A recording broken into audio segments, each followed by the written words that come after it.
அப்படி வளைச்சு அப்படி மாட்ட வேண்டியது. 2 நாளைக்கு காத்தடிச்சு அப்படியே போயிடுது. நாங்க வந்து இவங்க என்ன போலீஸ்ல பிடிச்சு கொடுத்துருவாங்க. இவங்க போலீஸ்ல பிடிச்சு கொடுத்துருவாங்க. இவங்க யாரு?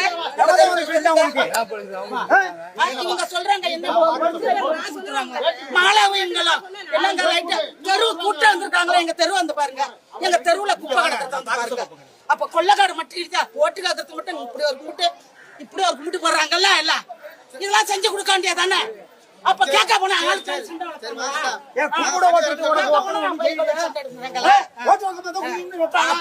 வந்து பாருங்க வந்து பாருங்க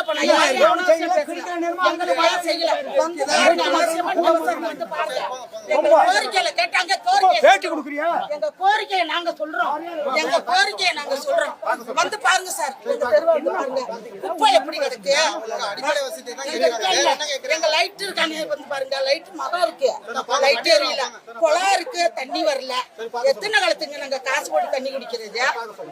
ஒரு குடும்பத்துக்கு 10 பேர் இருந்தா கூட 50 ரூபாய்க்கு தண்ணி வாங்குறோம் ஒரு நாளைக்கு தண்ணி வரலன்னாக்கா நாங்க அன்னைக்கு உழவைக்காத உட்காந்துக்கிட்டு இருக்கிறோம். அவருக்கு போன் அடிச்சு 12 மணி இருந்தாலும் தண்ணி கொண்டாந்து கொடுக்குறாரு. இதெல்லாம் கேட்க போனாக்கா சண்டையா? கேட்கறவங்கள வம்பா? தண்ணி வந்து மாசத்துக்கு ஒரு தடவை தான் தண்ணியா வருது குடிக்கிற தண்ணி. அதெல்லாம் அப்ப கேட்க மாட்டாங்களா? லைட் எரிய மாட்டது. இங்க உள்ளதா எல்லாம் கரெக்ட் பண்ணிக்கிறாங்க. அங்க வந்து யாரும் பார்க்க மாட்டாங்க. அதுக்காக சும்மா வந்தா சத்தம் போடுறாங்க, குடிச்சிட்டு வந்தா சத்தம் எல்லாருக்கும் என்னவோ அதை கரெக்டா பண்ணி கொடுக்கணும். அவ்வளவுதான் நான் சொல்லுவேன். ஒரு தெருவுல 5 பிள்ளை 6 பிள்ளை குழந்தை தண்ணி வரதா பூத்துப்பட்டு காடு அது. அந்த காட்டை வந்து பாருங்க. அந்த காட்டுக்குள்ள நாங்க இருக்கிறோம். ஒரு லைட் வசதி இல்ல, ஒரு தண்ணி வசதி இல்ல. அப்ப எதுக்குதான் இருக்கிறாங்க இவங்கெல்லாம்? சொல்ல போனா போலீஸ்ல சொல்லுவாங்க.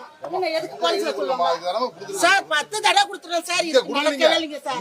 நாங்க குடுக்கறத கொண்டு போய் டஸ்ட்பின்ல போட்டுறாங்க சார். டஸ்ட்பின்ல போட்டுறாங்க. அது சாம்பலா படித எரியவே இல்லை.